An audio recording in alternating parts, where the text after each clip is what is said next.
Hi there. Welcome everyone to today's webinar about overcoming challenges with international conferences. My name is Vinu Deschetti. I will be your moderator today.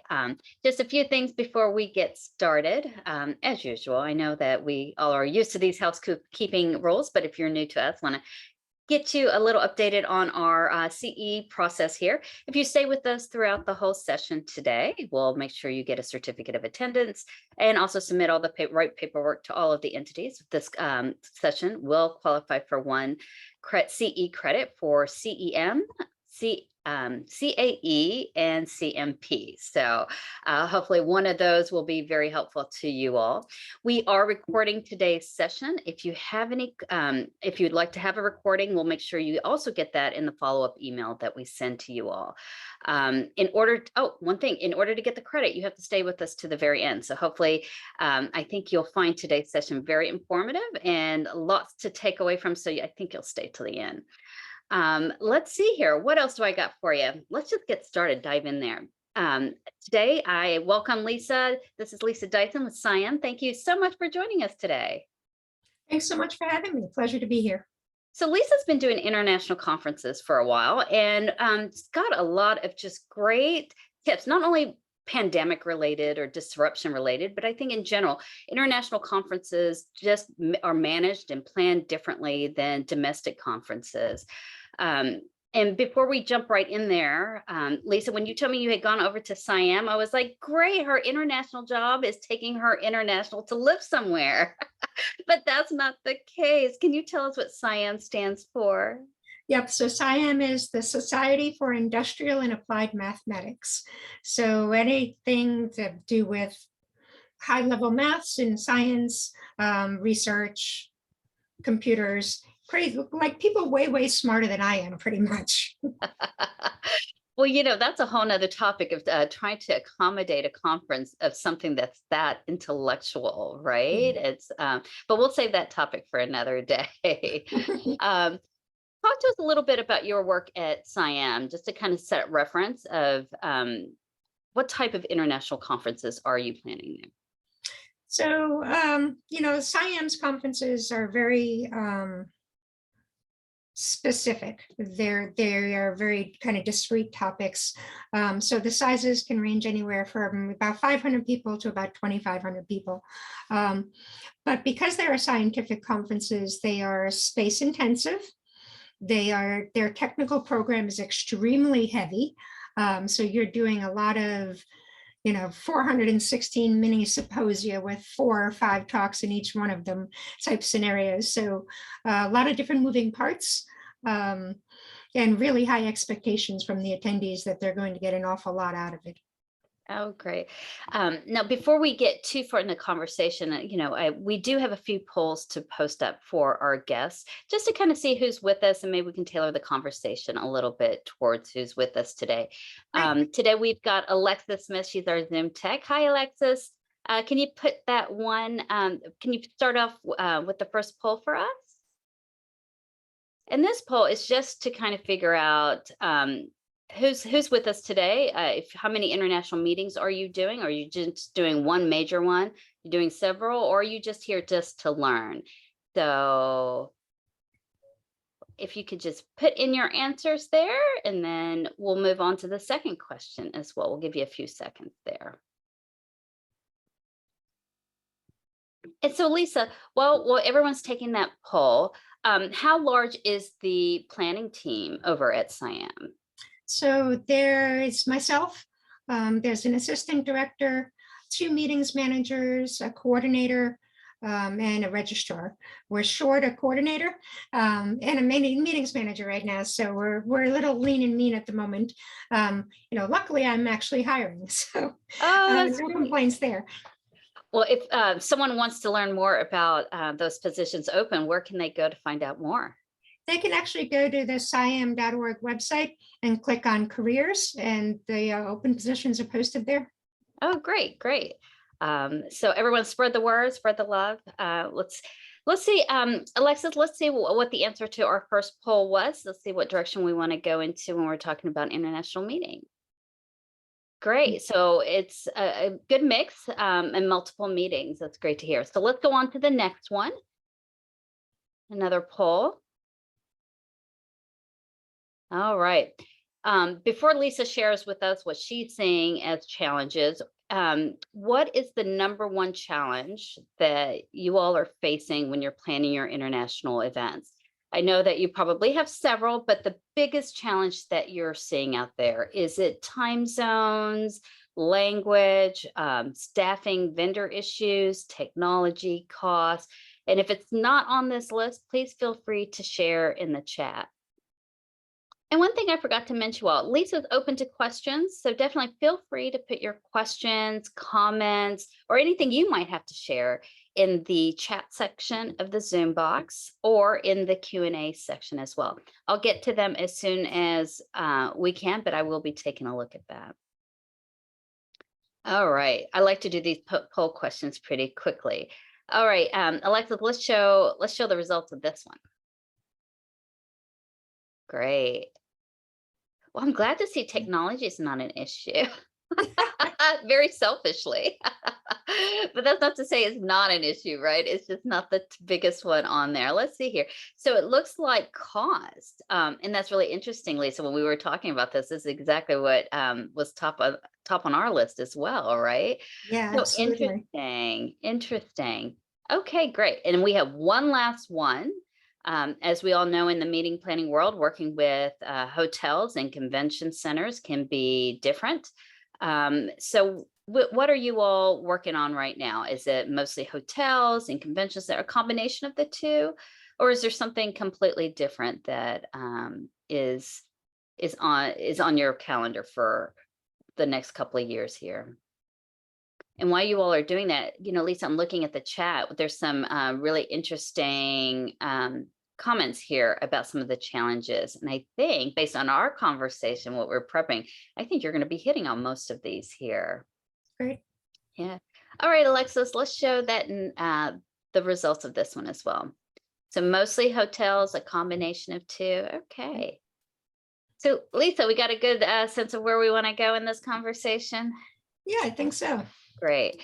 Now, I know that the pandemic, some latest, issues with the recession, economy issues, travel issues, those are things that are big challenges. But even before that, I want to kind of set that bucket aside for our conversation a little bit later, but really focus in on just the foundation of international conferences. They have some things that you have to plan differently.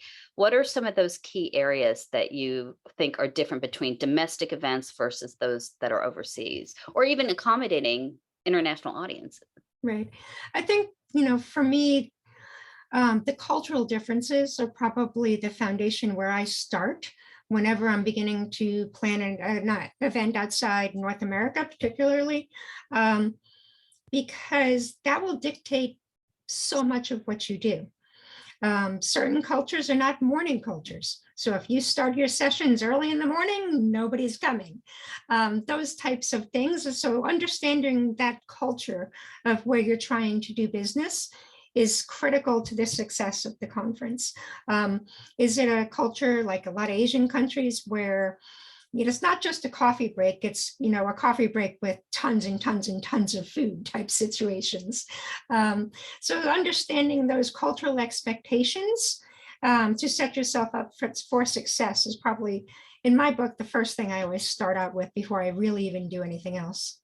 So where does one go for that? What's a good resource if you're going to another country, you've not worked there before, and you're trying to go through that process? Where's the best place to start? So for me, very, very, very early in my career, I was given a copy of the book Kiss, Bow, Shake Hands, which gives you a really nice overview of the culture of many, many different countries. I still reach out for that when it's truly somewhere I've not been, but also just reaching out to my fellow international planners and see who's done events in this country, kind of get the lowdown, but also our members. Very fortunate in the way SIAM is structured that we work with local organizers that are members. So they can often give me some insights as to program structure and some of the things to be on the lookout as we're beginning to plan the events. Oh, great. So once you get past the cultural nuances, Mhm. what's next on your list? You know, it's understanding what type of facility would potentially meet your needs. Um, you know, a lot of hotels outside the US are small. So if you've got a space intensive program, it's not likely to fit in a hotel, particularly in Europe.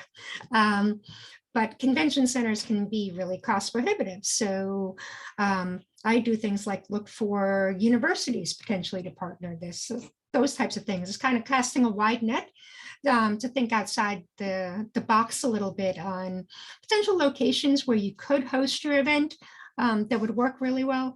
I find universities work great for our space intensive programs. With university, that's really interesting. With university, especially with an organization like SIAM, I'm thinking that you may have a lot of members or great relationships in the educational world for that. Is that a resource, or is Absolutely. that, are they too scientific and you've got to go, you're starting from scratch? It kind of depends on the co-chairs for each conference. Some of them are definitely academic and are kind of plugged into that. Others not so much, but particularly for Europe, generally we have members that either are members of, faculty at a university that could potentially host, or they know of the universities that could potentially host events because they've gone to conferences at various universities.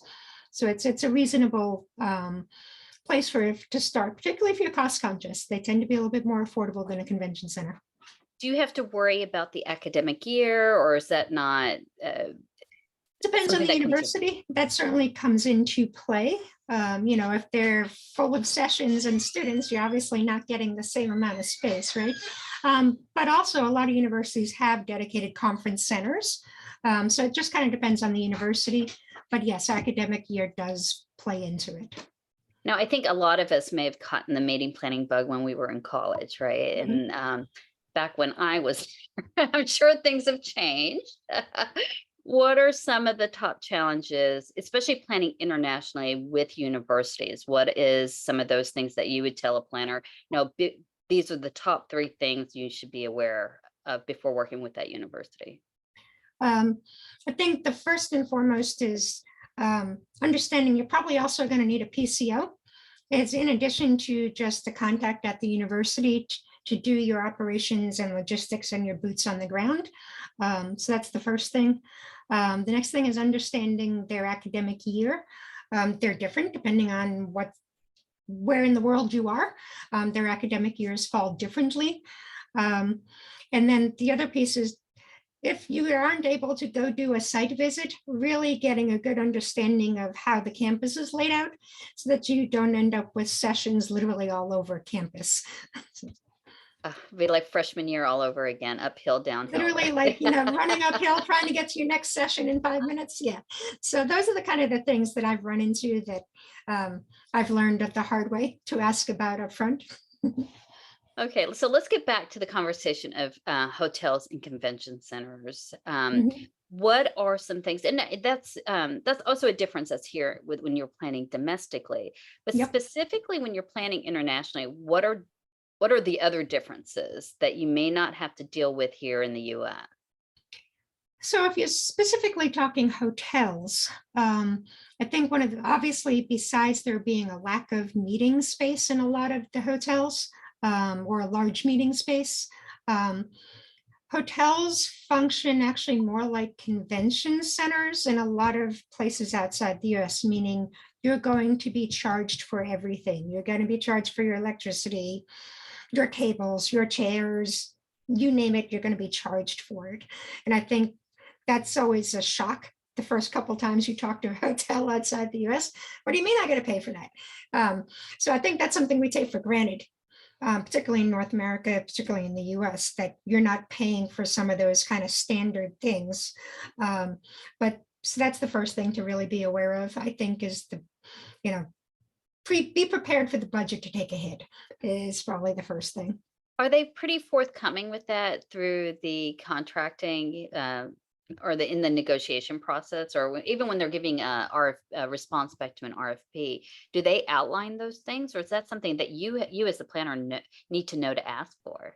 You really actually have to ask. It may be outlined, depends on how familiar with, US market they are. But don't mind the cat, he's going to keep jumping up. Well, I'm sure he has a few words to say too. Probably. If yeah, just funny.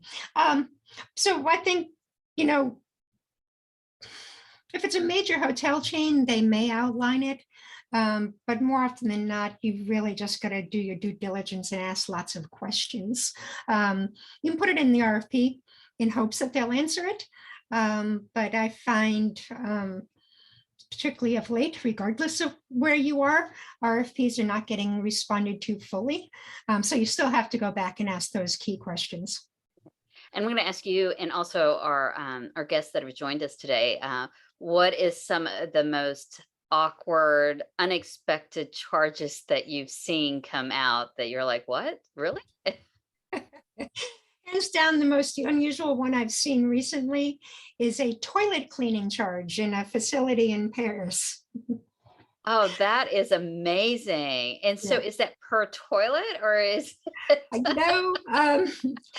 I didn't ask that much detail. Luckily, we did not choose that facility. I choose like a toilet cleaning fee.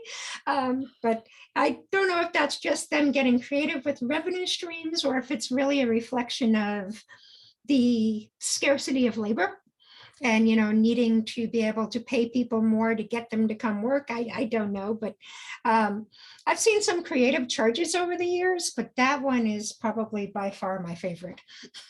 I think I'd like to see the line on the invoice come through and an accountant on the US side go, what?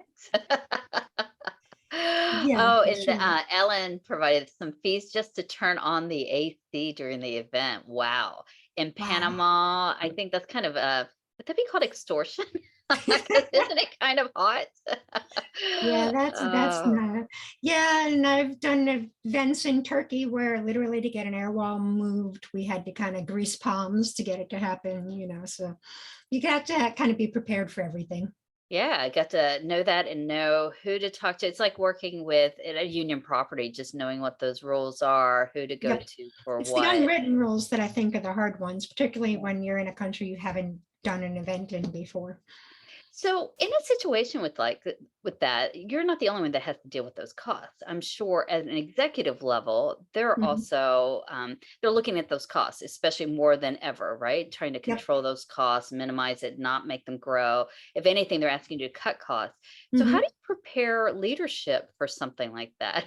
How do you go say, "Oh yeah, we have a toilet bowl cleaning Um, fee"? Like, it's real, just being really transparent. For us with our process, we'll narrow it down, and we actually have a budget and oversight meeting for like several of them in the run up to each conference that we do, so that as unexpected costs come up or whatever, everybody's on the same page. So that and we do have those meetings before we even set registration fees. So we can, for in Siam's case, we're not actually out to make money on our conferences. We actually budget them to break even, because they are truly seen as a member service. It's a little different from my former universe where, a lot of associations, their annual meetings are like 50% of the association's revenue for the year kind of scenario. Um, so it's a very different kind of way of doing it, but it makes sense. So the budget's set, but then there's some flexibility with how within the budget, before the fees are set, if something out of the ordinary happens. But like anything else, there's not that much wiggle room. So if a cost is double or triple what you expected it to be, those are those right. difficult conversations. Well, that's a good place to be. Like you said, though, you still have to be accountable for your budget, and those unexpected Absolutely. costs can really just kind of creep up and get you. Yeah. Yep, absolutely. How do those costs? Do you do a lot of sponsorships and trade shows with the shows that you do? So not a lot of trade shows. Oddly enough, really scientific. Um, there's not a lot of sponsorship in exhibits. The sponsorship is on the rise, but there's not a lot of actual exhibits. Particularly not for a lot of the smaller conferences. With some of our larger ones, then yeah, there's more sponsorship dollars and more exhibitors. But in general, most of them don't have a lot of exhibitors to worry about, which is helpful. Well, I know in your previous universes, as you said, you've had to deal with rather large trade shows as well. Yeah. Let's kind of transition the conversation a little bit to that world, the Mhm. trade show world. Yep. What are some of those challenges that you see that you keep you know you're going somewhere and you're like, okay, I've got a trade show to plan for. These are my top concerns. Again, costs are a big deal. Customs issues. Um, in fact, if you're trying to take, exhibitors strictly from the US, outside the US, preparing them for those types of shipping costs and getting them to ship their stuff early enough. All of those are definitely part of the equation because everything requires a longer lead time to get ready to go to ensure that their stuff arrives on time. So lots and lots and lots of communication. Yeah. And Michael, I see you. Hi, Michael. You put in the chat about keeping the exhibit hall doors open during move-ins to prevent the AC from running. I'm sure your exhibitors probably appreciate that. What are some of the things when you prepare your exhibitors to arrive? Mhm. What are some of those resources that you provide them? Because I'm sure there's also not only the logistics of how to be there, our typical trade show kit, but Mhm. also just kind of the travel plans and taxes and all of those. What are some of Mhm. those things that you include? So, definitely always include kind of some of the cultural piece and to point out if there are different types of, if like the schedules are different or like the breaks are going to be different, those types of things.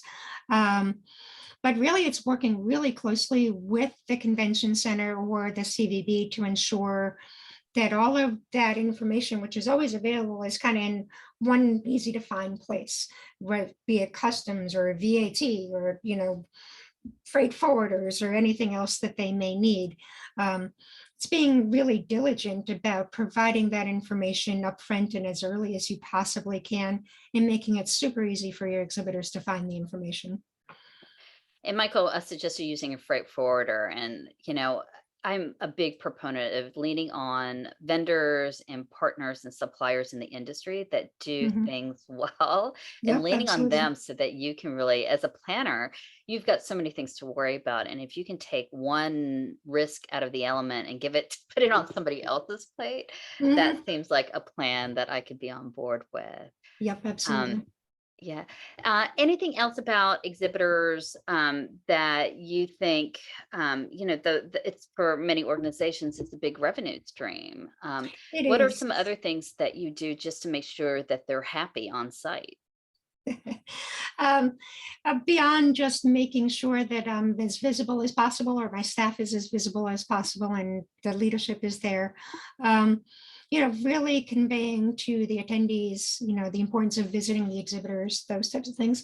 I think some of those tried and true best practices that you would do here also apply outside the US. Um, but um, at the end of the day, there's only so much you can do. They still have to make sure that they have a compelling enough exhibit that people want to go, right? And they have to do their marketing and things like that. But I think for me, the easiest way to ensure they're having a great show is just by being present and touching base with them and asking and seeing, and if there's something little we can do to make it easier for them, going to get a cup of coffee or whatever, always happy to do those types of things. In one of my previous universes, I did a show I was more on the marketing end, but we did a show in China, and our biggest exhibitor got caught in customs the day Oh, before load in. They were stuck. I remember everyone dropped everything they could do to try to, like you say, grease some hands to try to yep, get them out of customs. Have you ever yep. been in a situation like that, and what did you do? Luckily not. I'm very fortunate that most of my exhibitors over the years are pretty experienced in shipping international freight and doing shows outside the US, so that they're usually pretty on top of it. Um, but I'm well aware I'm fortunate in that respect. But yeah, I think that the big takeaway there is just encouraging them to get their stuff shipped as early as possible. Because yeah, if it's like the day before the show and it's sitting there on a dock in customs, the likelihood of that actually getting to the show floor on time is pretty slim. Yeah. Well, on the other flip side, I've also had exhibitors get stuck here in DC at the Dulles Airport in Yep, custom. So it can really just happen anywhere. And it can happen anywhere. I know that my former association, we had a lot of exhibitors from China. Um, and rather than shipping stuff, they just came here and bought whatever they needed and then just left it. So we were continually donating TVs and stuff like that. But for them, it was cheaper and less hassle to do it that way than to try to get it shipped and through customs and all of that sort of stuff. So um, done it myself where I've bought furniture and things and just donated it afterwards because sometimes it's easier and less expensive. right. Yeah. So let's talk about costs. Mhm. Let's start with the exhibitor front and then maybe on the attendee experience side. But on Sure. the exhibitor front, what are some of the things that you do to kind of control the costs, or um, what are areas that you see that are rising cost areas that you're kind of concerned about in this next year? You're like, oh, that's going to be a problem for me. Yeah, I think in general, particularly in Europe, inflation is even worse than it is here. So literally everything is more expensive. And I think that's the challenge. Your electricity is more expensive, your labor is more expensive, your food and beverage is more expensive. Um, so to the extent that, we can build in package pricing for the exhibitors, those types of things, we definitely do that to try to make it easy for them to budget. Um, but yeah, it's hard. At this point, it's difficult. You just have to get the pricing to them as soon as possible, I think is the biggest thing. And then from a negotiation perspective, trying to lock in your pricing so as much as you can so that you can control some of those costs. Is there any one particular area that's rising higher than others, or is it just across the board? Um, the two areas I'm seeing the craziest rises are technology costs, audiovisual, particularly labor, um, and food and beverage. Those are the things that are just skyrocketing. I don't care where you're doing a meeting. They're all just like going nuts. Yeah. And Yeah, that seems like that would translate over to the attendee side of things too. Is that the absolutely. case? Yeah. It certainly is. Luckily, airfares have finally stabilized. I forgot where the article was from. It was one of our meeting trades. They were talking about hotel revenues are going up, but Yeah. capacity, not capacity, the ugh, the room blocks, they're not necessarily going up with the revenues. There's a No, I mean, I think the crazy thing is, obviously hotel room rates are, been on the rise for the last couple of years. But I think one of the challenges that remains for any show organizer is the fact that more and more people will book around your block. So while your attendance might be going up or whatever, your room block's not necessarily reflective of that. Um, most instances I know the room blocks are actually getting smaller because of Airbnb and every other thing that people take advantage of now.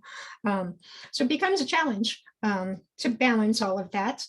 And while it's frustrating for show organizers to see the rising room rates and things like from a revenue perspective from the hotel side, I kind of understand it. Doesn't make it less frustrating to talk to negotiate though.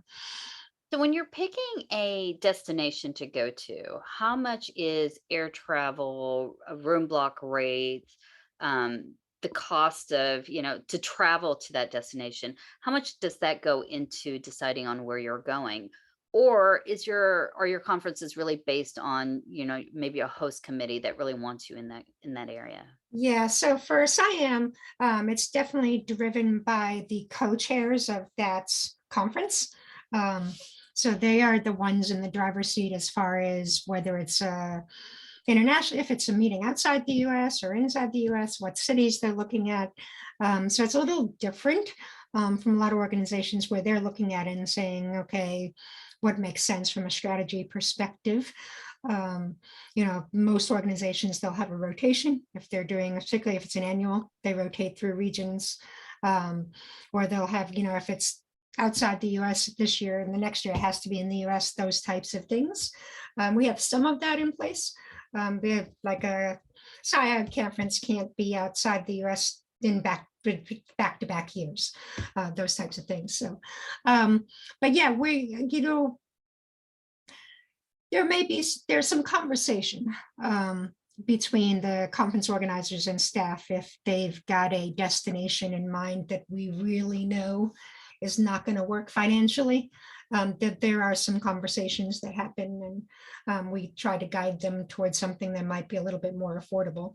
But also depends on point of view. If you're European and traveling within Europe, it's probably a lot more affordable for you to do it than if you're talking about bringing a bunch of people from the United States and dropping them over there. That's got to be a complex algorithm, right? Yep. It's not something that you can just kind of pre-program and say, okay, come out and tell me where I should go. There seems Right. to be a lot of different factors. And it's also different too, because there are two different types of kind of international conferences. There are the conferences where you're bringing a bunch of people from outside that country and dropping them in that country for the sake of the conference, right? And then there are the conferences that are designed for the people in that country or in that region. So they have very different intents, very different purposes typically, but your approach to, site selection and all of that is going to be different depending on what your objectives and who that audience is.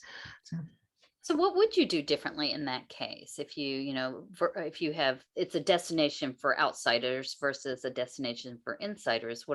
What's maybe a key factor that you do differently? So, for people that, for someone, if it's in the destination or in a region, it's generally trying to find something like a location that's central to the people you're trying to bring in, and easy for them to get to. Whereas if you're talking about, site selection for a group of doctors from the US, you're really looking at something that has strong leisure appeal as much as your content. I'm a big proponent that leisure marketing and how a destination is presented to the leisure market is a huge part of the marketing mix as you're thinking about your conferences as well. Yeah. Okay, now let's talk a little bit more about on the attendee side. What are things that you are must tell items for your attendees to have a good experience to the conference? Visa information right up front, or early on, letting them, giving them the information about visas, whether they need one, whether they don't, providing the invitation letters as needed for people to use as part of their visa process. So that's probably like top of mind. Getting acceptance notices if they've applied to present out as quickly as possible so that they can plan to attend, and get permission to attend.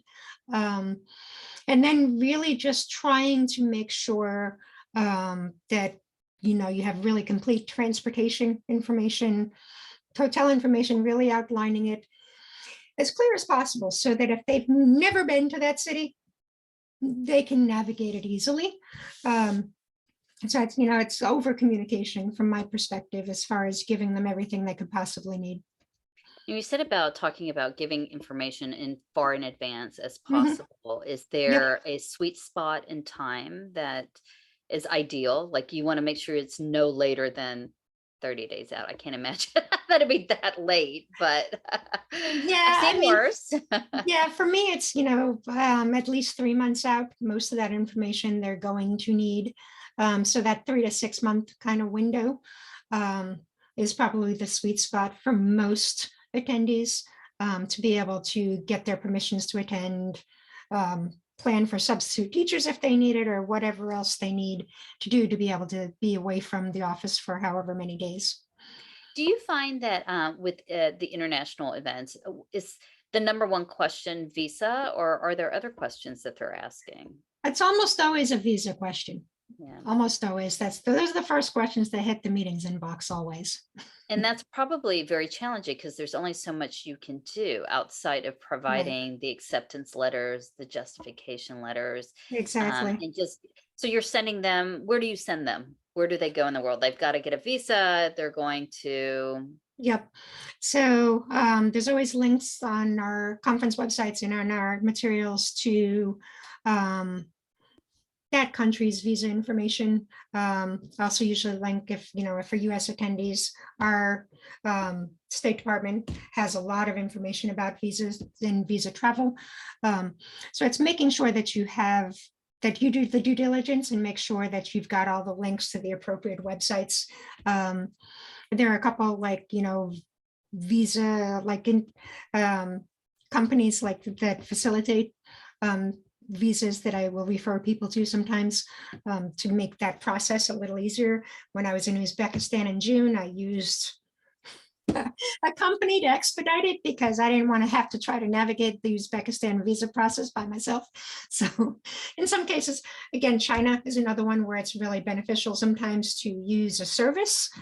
So depending on where we're sending people, we may provide that information as well. Yeah. And Jennifer wrote a great comment here and I think this is a great segue into the next part of the conversation of having members or attendees from lower middle income countries where travel to begin with is just a challenge and getting those visas. And this was particularly still an issue before the pandemic, before there were travel issues and travel bans. So I thought, and very, tech on the tech side, I love seeing that tech was able to bridge that gap for some people. And I know that in still the accessibility in terms of having access to internet and having access to technology is also another just a challenge to come over. But let's kind of transition to that piece. What are some of those things that you've done, or have you had to deal with those that are coming from other countries, developing nations? They may not be easily able to travel to your conference. What are things that you do to help them get there? So for SIAM, we actually have a lot of travel awards. So we will there's quite a bit of funding that we have that we can help people get there, particularly early career folks. We also have childcare grants for early career moms to make sure that they're able to participate in the conferences. So those are some of the things that we do. Aside from that, though, if you're thinking about accessibility in general, the reality is not everybody that needs access to your content is going to be able to travel. It's one of the reasons why so many organizations are now doing events in other countries, right, is to try to make it a little bit more accessible. The other piece is understanding that the attendee expectation at this point is that there'll be some sort of content available online or a way to participate virtually. We've now set that expectation. So to the extent that we are able to, we still are doing that, whether it's a hybrid, partial hybrid, virtual only content. All of that's part of our mix still, because I think it's important. And if it's done with intentionality, and with you know your audience and you know what audience is attending virtually and participating virtually, you can actually really tailor the content to fit their needs really well. Well, I love that your organization has thought about that, because that's a lot of the conversation we have in DEI, right? Just giving different people access to the information and be part of the conversation, because it only makes for innovation to go faster and better, and just better for all of us, just no matter what the topic is. So kudos to SIAM for doing that. Now on the technology front, I love what you talked about, that now we've kind of set the expectation and trying to figure out who wants what kind of medium. Do they want in person? Do they want virtual? How do you go about figuring that out? Like, do you just kind of go with your gut and like, okay, let's just do this? um, I think during the pandemic, none of us went with our gut and we just had to do it, right? Mhm, But now that the pandemic's over, we've seen some success, we have some data points. Like, mhm. where do you begin with that thought process? I think part of it is from a budget perspective, certain places, particularly if you're doing events outside the US, it may or may not be cost effective to do a full hybrid event or those types of things. So cost will sometimes drive it. When you're talking Um, about hybrid, you're talking mhm, about doing simultaneous live stream where the AV is absolutely. in Yep. person and streaming out. Okay, just Yep. want to make. And there are other ways to do, a lot of asynchronous programming and stuff like that too. But um, so I think, figuring out whether that's a feasible thing or not is probably the first piece. But um, there's always a place for some way of providing content accessible online. So whether you're capturing content and making it available after the conference, whether you're hosting a actual virtual conference afterwards, there are a bunch of different ways to tackle it. Um, but really it's diving into your data and understanding, okay, this segment of the membership was only participating online, or this segment of the membership literally didn't ever do anything with us when we're doing everything virtually. So understanding your members is probably, and diving into that data, even if it's in a bunch of different places, is probably a key. Um, because if you understand the different audiences you have, you can actually be extremely successful in both a in-person only, hybrid, however you envision it, or virtual conference, but it's without understanding your members' behavior, you're just kind of throwing stuff against the wall to see what sticks. Now, are you collecting that data in several different places or is it all just in one? Yeah, I mean, also, I think every association, all of their data is in a bunch of different places, right? You have membership surveys, you've got conference surveys, you've got polls, you've got stuff from everywhere. You've got stuff from your bookstore, your publications. I mean, it's everywhere, right? So I think the single biggest challenge for any association is trying to pull all that information together, and finding a partner potentially that can help you do that is a huge time saver, and ultimately ends up being worth the investment, in my opinion. At SIAM, I know every organization is different. Does that data analysis lie within your department or is it shared among different departments? It's kind of, yeah, it's owned by everybody, really. The conferences fall under programs and services at SIAM, which also includes membership and a bunch of other stuff. So a lot of it lives in our department by default. Um, but you've also got marketing's got a bunch of data from the stuff they're doing. We have 18 different journals. There's a bunch of data over in the publications universe.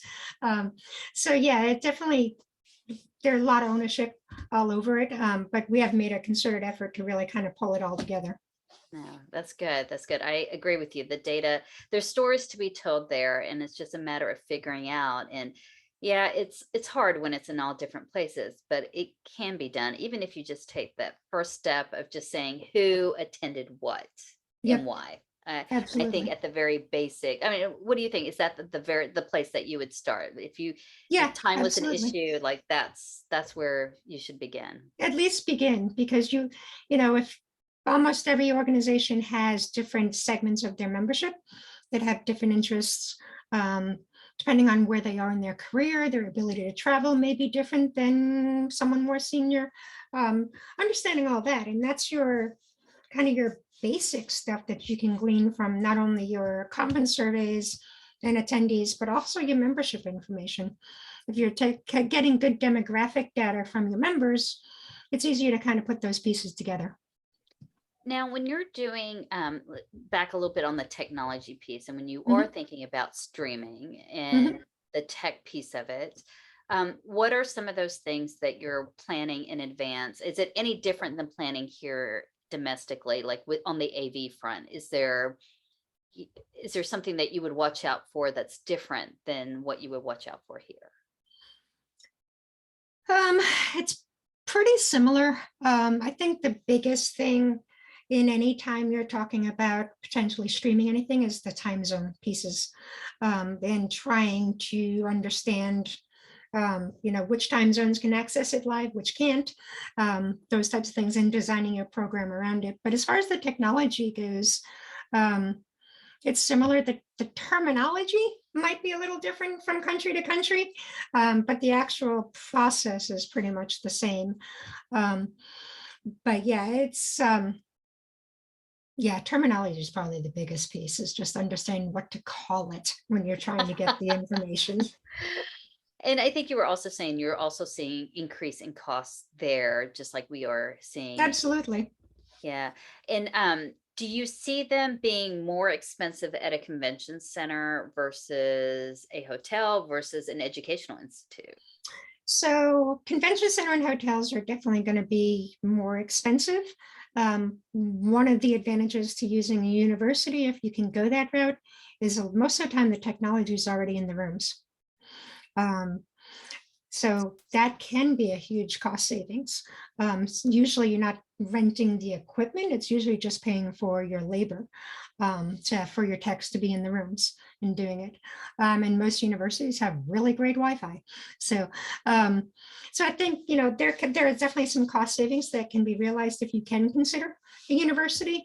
I think like anything else, reading the fine print on your contracts and what's included and what's not, be it a convention center or a hotel, is critical, and asking lots and lots of questions. Don't assume just because it's not written that it comes with it, or it doesn't come with it.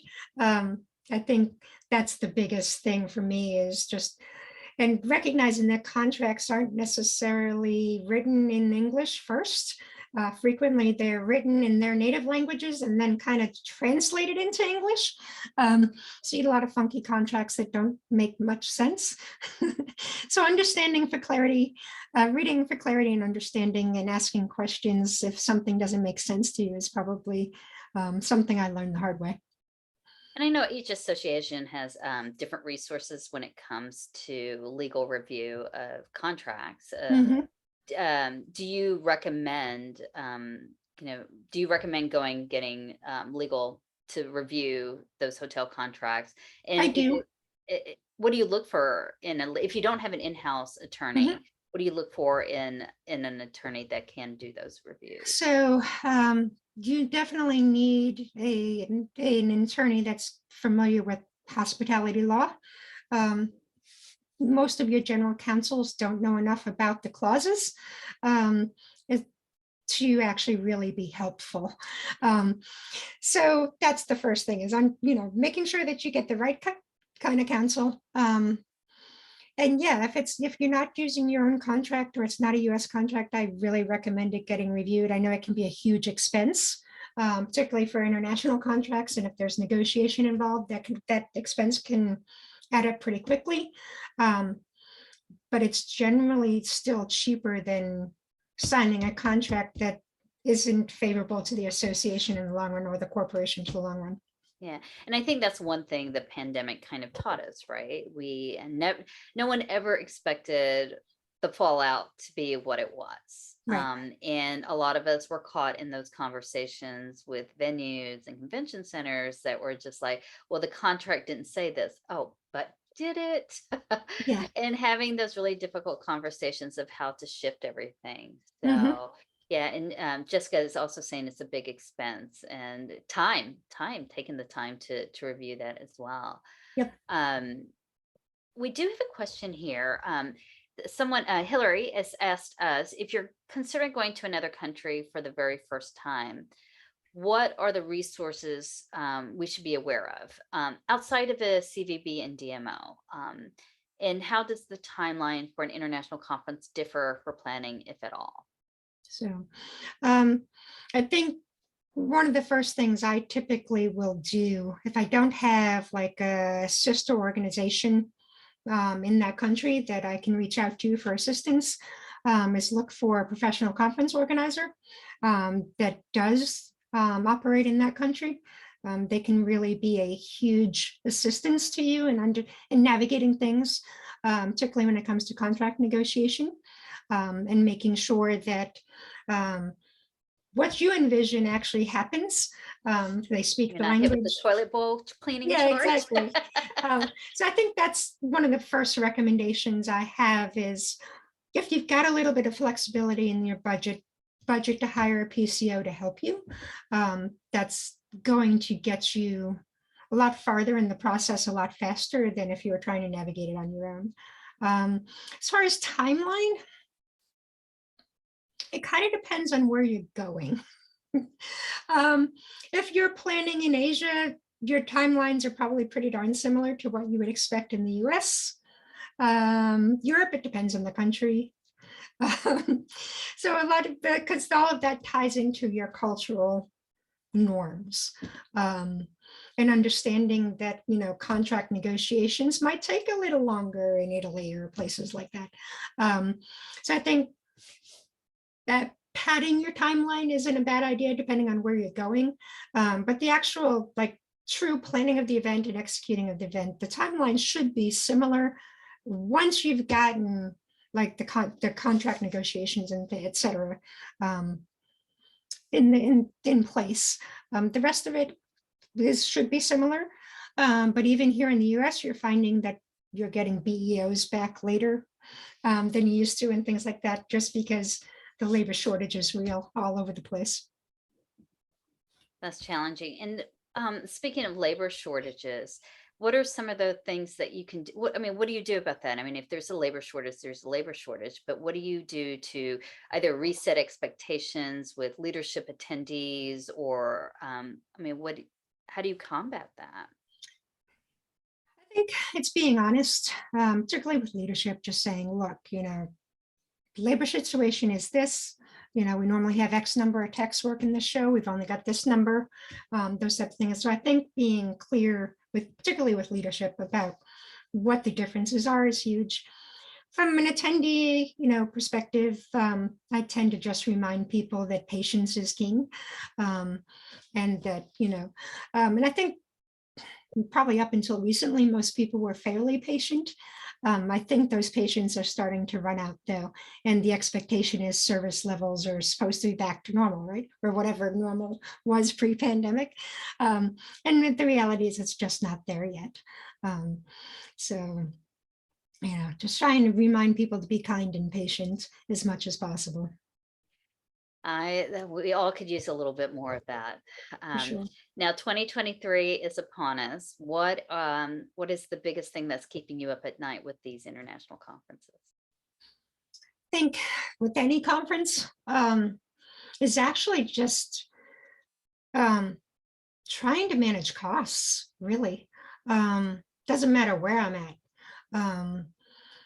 The budgets aren't lining up with what the actual reality is when you're getting quotes back from vendor partners or hotels or convention centers or whatever. They're what you thought was going to be a reasonable budget is turning out not to be. I think that's probably the hardest thing to manage, particularly because even if you've gone out to bid, I'm finding that unless you've got it written solidly in your contract, this is the dead, you are not going to pay more than this. You're getting surcharges, you're getting increased costs, you name it, it's getting in there, creative, weird, additional fees.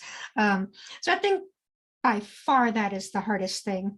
I also think the other challenge for us as we're looking at, particularly for conferences outside the US, is expected attendance is still such a moving target right now. Particularly when you're building budgets in the summer of 22. I have no idea what's going to happen in 2023 in October. So those types of things I think are still challenging because I think the recovery right now is still tenuous.